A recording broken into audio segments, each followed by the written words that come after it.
Hello guys! So ayan po ang ating Euro Daang Hari 186 first change oil. Ang odometer niya po ay 1000 plus.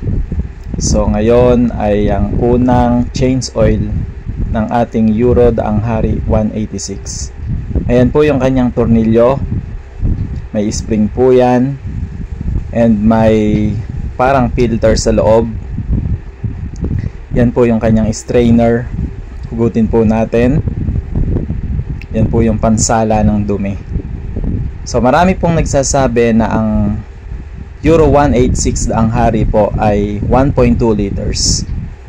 Malalaman po natin kung ilang litro ba talaga or kung gaano kadami ang laman ng isang Euro Daang Hari 186.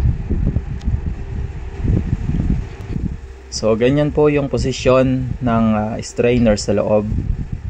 Yan, ganyan nyo po siya ipapasok. Kung paano nyo siya tinanggal, ganun din ang ating pagpasok. So hindi po kayo magkakamali. After po nating patiktikin ang gilid, may tornilyo pa po yan sa ilalim. So tatanggalin din po natin yan dahil may mga nakapondo pa rin po diyang langis. So after po nating tanggalin ang tornilyo, yan, tinatanggal na natin. Magsahod po tayo dyan ng sahuran ng langis dahil marami pa po yung laman. Yung tornilyo po na yan sa ilalim ay mayroong washer. So baka po malaglag, hindi nyo mapansin, ay hindi nyo na maikabit. Ingat po tayo. So as you can see, marami pa po siyang laman, di po ba?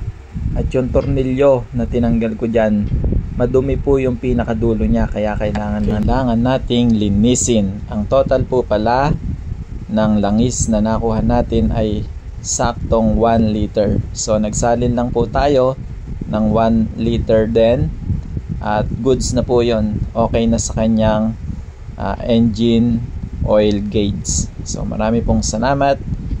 Yan ang Euro Daang Hari 186.